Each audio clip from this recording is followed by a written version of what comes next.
శ్రీ గురుదేవ దత్త. ఈరోజు మనం తెలుసుకోబోయే మహాత్మురాలు రాజమహేంద్రవరంలోని సాధుమాత గారు. భారతదేశం వివిధ ప్రాంతాలలో 19వ శతాబ్దంలోనూ 20వ శతాబ్ద ప్రారంభంలోనూ అనేక కారణజన్ములు పుట్టి మన దేశంలో సామాజిక, ధార్మిక, ఆధ్యాత్మిక, రాజకీయ, విద్యా, వైజ్ఞానిక రంగాలలో నూతన చైతన్యం కలిగించారనమాట. ఈ కారణజన్ములందరూ కూడా 19, 20వ శతాబ్దంలో పుట్టిన వాళ్ళందరూ కూడా అని చెప్తున్నారు. ఈ అన్ని తీరుల చైతన్య సంపుటియే మనకు స్వాతంత్రం సమకూర్చింది అని చెప్పేసి విజ్ఞులు అంటున్నారు. అందులో కందుకూరి వీరేశలింగం పండితులు వంటి మహనీయులు ఆంధ్ర స్త్రీల సామాజిక విద్యా ప్రయోజనాల కోసం చాలా పాటుపడ్డారు. మహారాష్ట్రలో సాకోరి ఉపాసిని బాబా వలె ఆంధ్రదేశంలో మలయాళ స్వామి స్త్రీల ధార్మిక, ఆధ్యాత్మిక చైతన్యం ప్రజ్వరిల్లొప్పచేశారు. వారికంటే ఇంకొక అడుగు ముందుకు వేసి అనాథలను, వితంతువులను, బ్రహ్మచారిణులను చేరదీసి ఆశ్రయం కల్పించి వారిని దివ్య జ్యోతులుగా దిద్ది తీర్చిన ఘనత రాజమహేంద్రవరం సాధుమాత గారిది. తూర్పుగోదావరి జిల్లా రాజమహేంద్రవరానికి కొంత దూరాన కోటిపల్లి గ్రామంలో మాగి నరసయ్య, నరసమ్మ అనే బ్రాహ్మణ దంపతులు ఉండేవారు. వీళ్ళకి 3 సంతానం: వెంకటరావు, అప్పల నరసింహ, రామలక్ష్మి. ఈ రామలక్ష్మి గారే మన సాధుమాత గారు. వీరి జననం సుభాను సంవత్సర కార్తీక బహుళ సప్తమి బుధవారం నవంబర్ 21, 1883 సంవత్సరం నాడు. రామలక్ష్మికి పూర్వజన్మ పరిపాకం చేత దైవభక్తి, సాధుసేవ, ఉగ్గుపాలతో అబ్బాయి అన్నమాట. తల్లిదండ్రులు ఆనాటి ఆచార ప్రకారం కొలదిగా ఆధ్యాత్మిక గ్రంథ పఠనాశక్తి అమ్మలో కలిగించారనమాట. ఆ తర్వాత అమ్మకి యవ్వనంలో అడుగు పెడుతూ ఉండగా ప్రసిద్ధ క్షేత్రం ద్రాక్షారామంలో భారద్వాజ గోత్రీకులు, సదాచార సంపన్నులైనటువంటి దుర్గవరపు ఇంటి పేరు గల్లోకి ఇచ్చి పెళ్లి చేస్తారు అమ్మకి. దైవయాగం చేత రామలక్ష్మమ్మ కాపురానికి పోకముందే భర్త పరలోకగతుడవుతాడు. రామలక్ష్మి సుమతి, వేమన, నరసింహ శతకాలు చదువుతూ ఆ గ్రంథాలలోని పరమార్థం గ్రహించింది. ఈ తీరుగా కాలం గడుస్తూ ఉండగా ఆమె బంధువర్గంలోని వారైన అచ్చప్ప అనే జ్ఞాన వయోవృద్ధురాలు చుట్టపు చూపుగా వస్తుందన్నమాట. ఆమె ఏం చేస్తుంది? జనన మరణాలకి ఆది బంధాలు పాలు చేసే ఈ లౌకికమైన జీవితం గురించి, జనన మరణ రహితమైన శ్రేయో మార్గం రెండింటినీ కూడా, మంచి చెడులన్నింటినీ కూడా బోధించి నీకు ఇష్టమైన మార్గం ఎన్నుకోమంటుందన్నమాట ఈ చుట్టాల ఆవిడ. రామలక్ష్మి శ్రేయో మార్గాన్ని ఎన్నుకుంటుంది. అచ్చప్ప ఆమెకు తారక మంత్రం ఉపదేశించింది. రామలక్ష్మి గురుపదిష్ట తారక మంత్రమును నిష్ఠతో కొన్నేళ్లు జపించినది. ఇంతలో కాకినాడ వాసి సమీప బంధువు బొల్ల ప్రగడ సుబ్బారావు గారు వచ్చి బాహ్య జపం కంటే మానసిక ఉపాసన శ్రేష్టమని పూజా విధానాన్ని బోధించారు. రామలక్ష్మి మానసిక జపం చేస్తూ చిత్తైకాగ్రం పొంది గంటల కొలది తన్మయీ భావంలో ఉండిపోయేది. ఇది పూర్వజన్మ పుణ్య విశేషం ఆమెది. రామలక్ష్మమ్మకు కాశీయాత్రకు పోయి అక్కడే శిరోముండనం చేయించుకోవాలి అనే సంకల్పం కలిగింది. 2 మేనత్తలు, తల్లి ఆమె బయలుదేరి కాశీ చేరి కాశీలో దశాశ్వమేధ ఘట్టంలో ఉంటూ ప్రతిదినం కూడా గంగా స్నానం, అన్నపూర్ణ విశ్వనాథుల దర్శనం ఏకభుక్తం చేస్తూ 10 నెలల్లో 10 ఏళ్ల తపస్సు చేసిందనమాట రామలక్ష్మమ్మ గారు. తిరిగి వచ్చి ద్రాక్షారామం ఆలయంలో ఉండే ఒక అవధూత స్వాముల వద్ద వేదాంత శ్రవణం చేసింది. ఇలా కొంతకాలం అత్తవారింట సేవలు చేసి కోటిపల్లి అంటే పుట్టింటికి వెళ్ళిపోయిందనమాట. అన్నగారు ఆమెకు రాజమహేంద్రవరం వీరభద్రపురంలో ఒక చిన్న ఇల్లు కట్టించారనమాట. ప్రతిరోజు కూడా గోదావరి స్నానం, కోటిలింగేశ్వర దర్శనం, వృద్ధోపసేవనం, జప ధ్యానాలు ఆమె ఉచ్ఛ్వాస నిశ్వాసాలు అయ్యాయి. ఇక ప్రతిరోజు ఇలానే చేస్తూ ఉన్నారు. వారికి ఇంటికి ఎదురుగా ఒక ఇంట్లో వేమూరు మహాలక్ష్మమ్మ గారు అనే ఆవిడ ఉండేది. ఆమె అచల మార్గాన్ని అనుసరిస్తూ ఉంటుంది. అచల మతం వారు అచలము, శూన్యమని చెప్పే ఆత్మను అద్వైతులు నిత్యము, పరిపూర్ణము, శుద్ధము అయిన పరమాత్మ అంటారని రామలక్ష్మమ్మ సమన్వయం చేసింది. అంటే మళ్ళీ చదువుతున్నాను. అచల మతం వారు అచలము, శూన్యము అని చెప్పే ఆత్మను అద్వైతులు నిత్యము, పూర్ణము, శుద్ధము అయిన పరమాత్మ అని అంటారు అని రామలక్ష్మమ్మ గారు చెప్తారు. ఈ విధంగా రామలక్ష్మమ్మ గారు 5 గురువుల ప్రబోధాలు జీర్ణించుకొని నిరంతరం సమాధి స్థితిలో ఉండేవారు. 5 ఎవరెవరు అర్థమైందిగా ఇప్పుడు మనం పైన తెలుసుకున్నాం. వాళ్ళు కోటిలింగాలలోని జగన్నాథ స్వామి మందిరంలోనూ ధ్యానం చేసేవారు అమ్మ. అక్కడ ఉండే ఉత్తర హిందుస్థానీ అధికారి బాబాజీ గారు ఆమెను ఆదరించేవారు. ఆయన అమ్మగారి అనన్య భక్తి తపశ్చర్యను గమనించి సాధు అని సంబోధించేవారు. ఆనాటి నుండి రామలక్ష్మమ్మ గారిని అందరూ సాధుమాత అని పిలిచేవారు.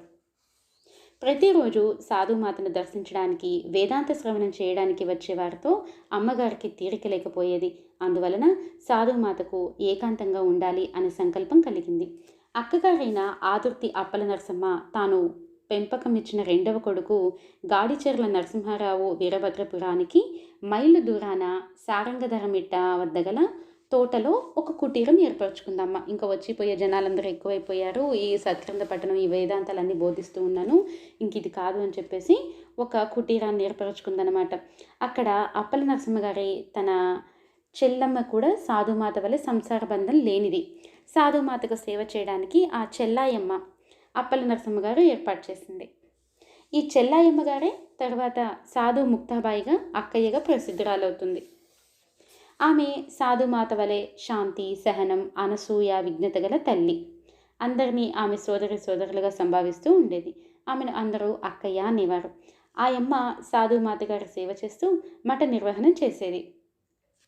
సాధుమాత గారి తర్వాత ఆమె యొక్క ఉత్తరాధికారినిగా అవుతారనమాట. వచ్చిపోయే భక్తులు, జిజ్ఞాసులకే కాక ఎందరో వితంతువులు, అనాథలు ఆశ్రమంలో నివసిస్తూ సేవలు చేస్తూ ఆధ్యాత్మిక చింతన పరులైన వారు 50 మందికి పైన ఉండేవాళ్ళ ఆశ్రమంలో. వీరందరికీ అక్కయ్య తలలోని నాలుక.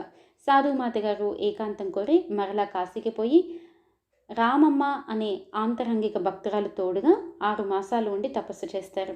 రాజమహేంద్రవరం భక్తుల కన్నతల్లి నరసాంబ ఒత్తిడి మూలంగా సాధుమాత కాశీలో పరిచయమైన ఆత్మాబాయితో ఆశ్రమానికి తిరిగి వస్తారు. వాళ్ళ అమ్మగారు రమ్మని గొడవ చేస్తే కాశీ నుండి మళ్ళీ వచ్చేస్తారనమాట. మాతాజీని దీక్షాబాయి గారు ఘనంగా స్వాగతించింది. సుప్రసిద్ధ దేశభక్తులు అరవ తిరుపతి రాయుడు ఆదినారాయణ గారి సోదరి ఈ దీక్షాబాయి గారు. దీక్షాబాయి గారే వీరభద్రపురం స్త్రీల మఠ నిర్వహణకి కారకురాలు. సాధుమాత గారు మఠానికి ఆత్మ, దీక్షాబాయి గారు శరీరం. కట్టడాలన్నీ పూర్తయిన తర్వాత దీక్షాబాయి గారు తమ కూతురు ఆనందబాయి కూతురు దయాబాయి గారులతో మఠానికి వచ్చి సాధుమాత సన్నిధిలో పుణ్యకార్యాలు చేయిస్తూ 1960 సంవత్సరం పరినిర్వాణం చెందినది. సాధుమాత గారి కోసం ప్రత్యేకంగా వేరు వసతి కల్పించింది కూడా ఈ దీక్షాబాయి గారే. సాధుమాత గారికి ప్రత్యేకంగా ఒక వసతి దీక్షాబాయి గారు కల్పించారు. సాధుమాతకు దినం ఒక ఇంటి నుండి భిక్ష వచ్చేది. ఆ భిక్ష రామమ్మ గారు అటు తర్వాత కరుణాబాయి గారు సిద్ధం చేసి మాతాజీకి నివేదించి తర్వాత తాము తిని అమ్మగారు సేవ చేస్తూ ఉండేవారు. సాధుమాత గారికి 1943 సంవత్సరం షష్ఠబ్జ పూర్తి జరిగిన తర్వాత మఠంలోనే అందరి కోసం వండిన అన్నమే తినే ఏర్పాటు జరిగిందనమాట.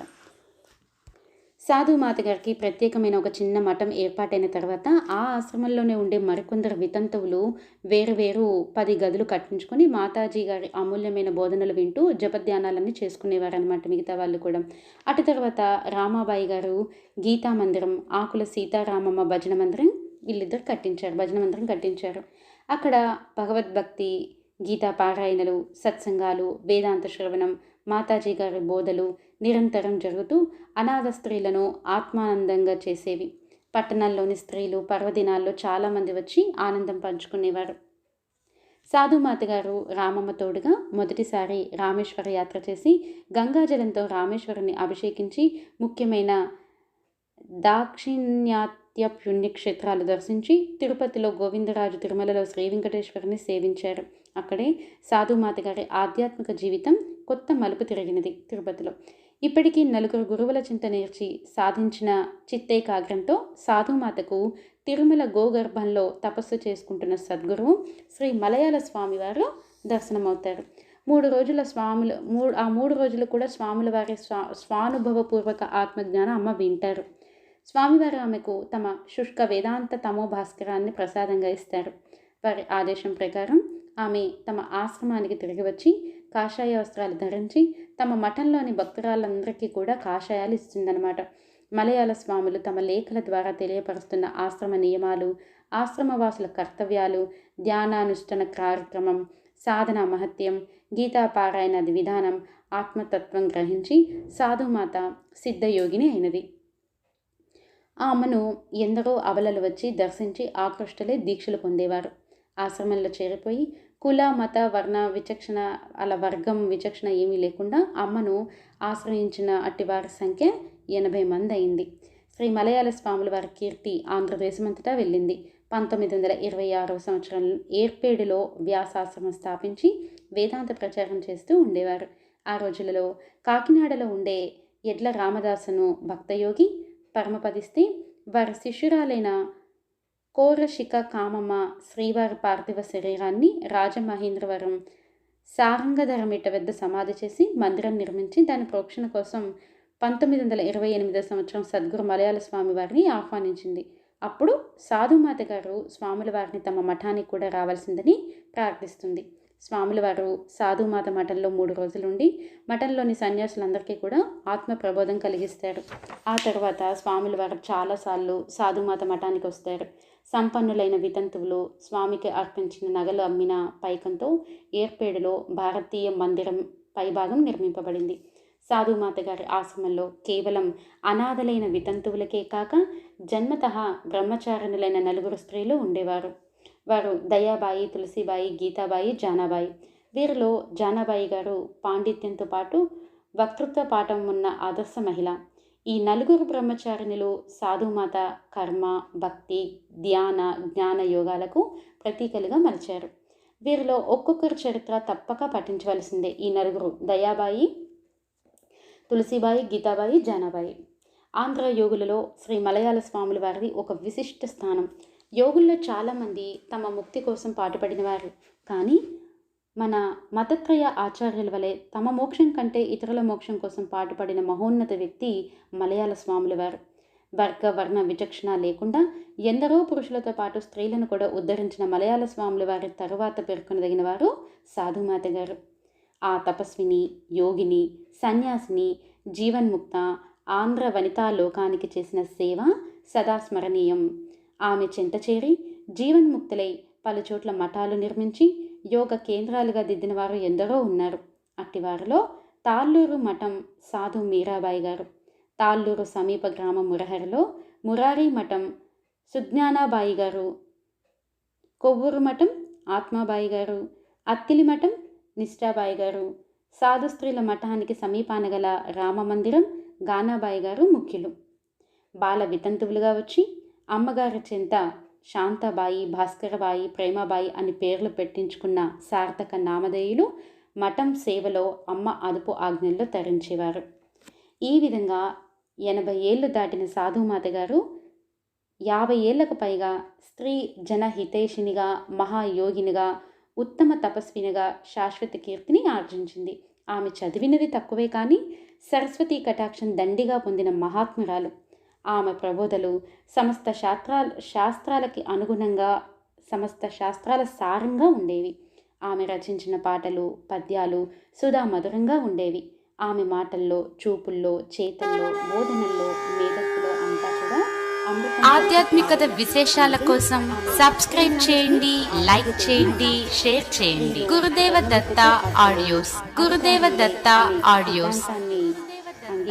పురాణాలు, సచ్చరిత్రలు, అవధూతల చరిత్రలు, పండుగల విశిష్టతలు, భక్తి కథలు, భక్తి పాటలు, భక్తి ప్రశ్నలు, ఇవన్నీ మీరు తెలుసుకోవాలంటే నేను చేసే ప్రతి ఆడియో మీరు యూట్యూబ్లో వినాలి అని అనుకుంటే గురుదేవ దత్త ఆడియోస్ అని యూట్యూబ్లో ఉంటుంది, అందరూ వినగలరు.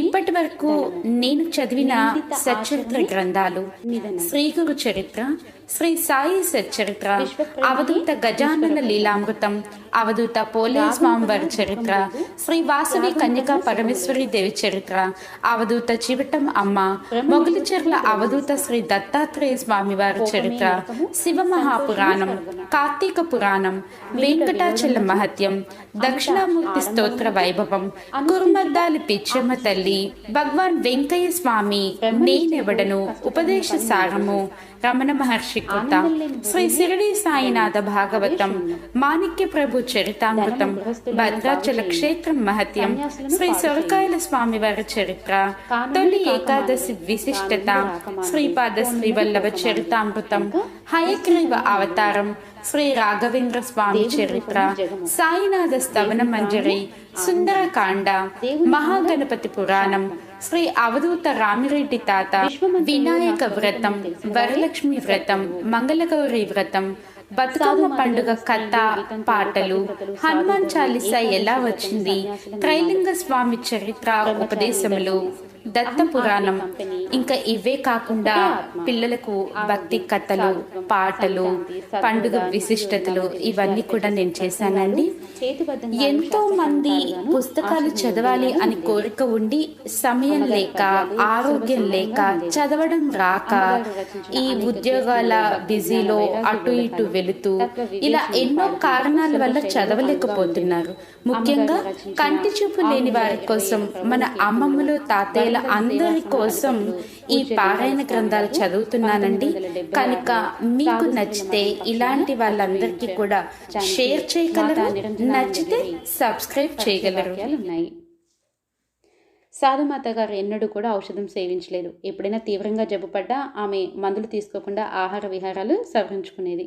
భక్తులు శిష్యులు ఆందోళన పడుతుంటే గోదావరి నది మధ్యలోని ఇసుక తిప్పలపైన కొంతకాలం ఉండి పంచభూతాల సహాయంతో బాగే వచ్చేవారు. ఆసుపత్రిలో చేరడం, మందులు మింగడం ఆమెకు గిట్టదు. అట్టి సాధుమాతకు అందరు మహాత్ముకుల వలె అంత్యకాలం సమీపించింది. మకర సంక్రాంతి నాడు ఒక రాత్రి లేచి నిలువున పడిపోయినది. గది బయట పడుకున్న శిష్యురాండ్రు వచ్చి ఆమెకు బలమైన దెబ్బ తగిలినట్లు గుర్తించారు. ఆసుపత్రి చికిత్స ఆమెకు ఇష్టం లేదు కనుక ఆశ్రమం గదిలోనే ఉపచారాలు జరిగాయి. అమ్మ జానాబాయి ఉన్నవారిని తిది వారాలు అడిగేది. మలయాళ స్వాముల వారు వెళ్ళిపోయిన ఏకాదశి ఎప్పుడని అడిగేది. అప్పుడప్పుడు అమ్మ జానా గురువు మర్రి చెట్టు అనేది. అనగా మర్రి చెట్టు ఊడలు దిగి శతాధికమగునట్లు గురువు కూడా శిష్య పరంపరను అభివృద్ధి చేస్తాడు అని అర్థం. ఆమె అనుకున్నట్లే మలయాళ స్వాముల వారి నిర్యాణం చెందిన శయన ఏకాదశి వరకు వేచి ఉండి ఆషాఢ శుద్ధ ఏకాదశి జూలై 20, 1964 సోమవారం సాయంత్రం 7 గంటలకు పరబ్రహ్మంలో కలిసి సర్వవ్యాప్తకమైపోయారు అమ్మ. అమ్మ యొక్క పూర్తి వివరాలు, అమ్మ సాధన, ఇంకా మరి ఇతరత్ర అన్నీ పూర్తిగా తెలుసుకోవాలి అని అనుకుంటే శ్రీ సాధుమాత గారి దివ్య చరిత్ర అనే గ్రంథం ఉంటుంది, రాజమండ్రి వారిది. ఈ గ్రంథాన్ని పూర్తిగా చదవచ్చు, ఇంకా వివరాలు పూర్తిగా తెలుస్తాయి. ఎందరో మహానుభావులు అందరికీ నా వందనాలు. లోక సమస్త సుఖినో భవంతు, సర్వేజన సుఖినో భవంతు. దత్తార్పణం. జయ గురుదేవ దత్త. మీ జీవని ఖమ్మం. పురాణాలు, సచ్చరిత్రలు, అవధూతుల చరిత్రలు, పండుగ విశిష్టతలు, భక్తి పాటలు, ఇలా నేను చేసే ప్రతి ఆడియో ఎందరో యోగుల గురించి, ఋషుల గురించి, గొప్పవారందరి గురించి తెలుసుకోవాలని అనుకుంటే శ్రీ గురుదేవ దత్త ఆడియోస్ సబ్స్క్రైబ్ చేసి బెల్ కొట్టగలరు. మీకు నచ్చితే మీరు ఇంకొకరికి షేర్ చేయండి, వారు వింటారు. స్వస్తి.